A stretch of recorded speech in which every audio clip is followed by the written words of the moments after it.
राज्य में कई प्रमुख धार्मिक स्थल होने की वजह से उत्तराखंड को देवभूमि के नाम से भी जाना जाता है। हम उत्तराखंड को धर्म, संस्कृति और शास्त्र नगरी भी कह सकते हैं। उत्तराखंड अपनी कई प्राचीन चीज़ों के लिए मशहूर है।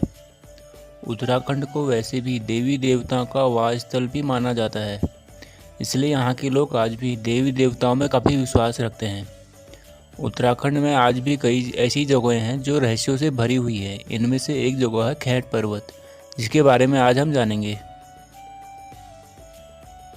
हम सब ने परियों के बारे में खूब सुना है। बचपन में फिल्मी और किताबी कहानियों को सुनते हुए हम कल्पना के संसार में खो जाते थे। परियां होती हैं या नहीं, इस बारे में सबका अपना अपना मत है। कोई परियों की बात को कोरी कल्पना मानता है तो कोई इसके होने को एकदम सच समझता है। कहते हैं परियां बहुत सुंदर होती हैं और अगर किसी पर मेहरबान हो जाए तो अपनी जादू की छड़ी से उसकी मनोकामना पूर्ण कर देती है और अपने चमत्कार से जीवन बदल कर रख देती है। आज हम आपको ऐसी जगह के बारे में बताने जा रहे हैं जहां परियां रहती हैं। आज हम उत्तराखंड के टिहरी गढ़वाल में स्थित रहस्यमयी खैट पर्वत के बारे में बात करने जा रहे हैं। मान्यता है कि खैट पर्वत पर आचरी अर्थात परियां वास करती है। उत्तराखंड के गढ़वाल में परियों को आचरी कहा जाता है, इसलिए इस पर्वत को परियों का देश भी कहा जाता है। इसलिए भी रहस्यमय माना जाता है क्योंकि यहाँ साल भर फल और फूल खिले रहते हैं। इन फल और फूलों को एक जगह से दूसरी जगह ले जाने पर ये तुरंत खराब हो जाते हैं। लेकिन सबसे हैरत की बात तो यह है कि इस वीरान पर्वत पर स्वतः ही अखरोट और लहसुन की खेती पनप जाती है। अखरोट के बागान लुकी पीढ़ी पर्वत पर बने माँ बराड़ी के मंदिर के गर्भजोन गुफा के करीब ही है। इस पर्वत से लाया गया पौधा कहीं और जड़ नहीं ले पाता है और वह पूरी तरह सूख जाता है।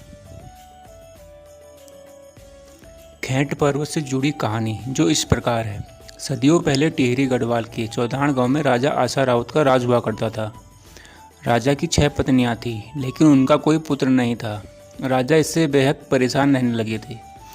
राजा की परेशानी देखकर उनकी पहली पत्नी ने कहा कि आप राजा हो, आप तो 7वां विवाह भी कर सकते हो। इसके बाद राजा आशा रावत पास के गांव थाद गांव गए तो वहां दीपा पवार नाम के शख्स ने उनकी खूब खातिरदारी की। दीपा पवार ने जब राजा साहब से थाद गांव आने का कारण पूछा तो राजा ने कहा, मैं आपकी छोटी बहन देवा से शादी करना चाहता हूँ। यह सुनकर पूरा गांव उत्साहित हो उठा। इसके बाद राजा का विवाह देवा से हो गया और देवा चौधान रानी बन गई। इसके कुछ समय बाद रानी देवा ने एक के बाद एक पूरे 9 बच्चों को जन्म दिया। राजा आशा रावत और रानी देवा की ये बेटियां आम बच्चों की तरह नहीं थीं, बल्कि चमत्कार से कम नहीं थी। 12 वर्ष की उम्र तक सभी बेहद सुंदर दिखने लगी थी। कहा जाता है कि एक रात सभी बहनें गहरी नींद में सोई हुई थी। इस दौरान उनके सपने में सेम नागराज आए और उन्हें सभी बहनों को अपनी रानी बना लिया। लेकिन जब सुबह उठते ही सभी बहनें जल स्रोत गईं तो उन्होंने देखा कि उनके गांव में अंधेरा पसरा पड़ा है, जबकि ऊंचे पर्वतों पर धूप खिली हुई है। सूरज की इसी तलाश में जब सभी बहनें खैट पर्वत पहुंची तो वह आचरिया बन चुकी थी। स्थानीय लोगों की मान्यता है कि ये आज भी खैट पर्वत पर परियां बनकर घूमती है। खैट पर्वत इलाके में स्थित थाद गांव से 5 किलोमीटर की दूरी पर खैट खाल मंदिर है, जिसे रहस्यमयी शक्तियों का केंद्र भी कहा जाता है। स्थानीय लोग इसे परियों या आचरियों के मंदिर के रूप में भी पूजते हैं। यहाँ प्रतिवर्ष जून माह में मेला लगता है। कहा जाता है कि परियों को चटकीला रंग, शोर और तेज संगीत पसंद नहीं है, इसलिए यहाँ इन बातों की मनाही है। इस इलाके में जीतू नाम के व्यक्ति की कहानी काफ़ी चर्चित है। कहते हैं कि जीतू की बांसुरी की तान पर आकर्षित होकर परियां उसके सामने आ गई और उसे अपने साथ ले गई। अमेरिका के मैसाचुसेट्स विश्वविद्यालय ने इस पर्वत पर एक शोध किया था। इस शोध में उन्होंने पाया कि यहाँ कुछ ऐसी शक्तियाँ हैं जो अपनी ओर आकर्षित करती हैं।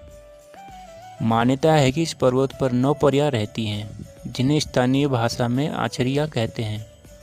सबसे आश्चर्यजनक बात यह है कि यहाँ अनाज कूटने वाली ओखलियाँ तो समतल पर बनी है।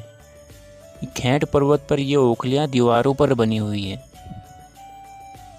दरअसल उत्तराखंड में कुल देवता को प्रसन्न करने की पूजा विधि के दौरान भी राजा आसारावत और रानी देवा की बेटियों आंचरी बनने की कहानी उल्लेखित होती है।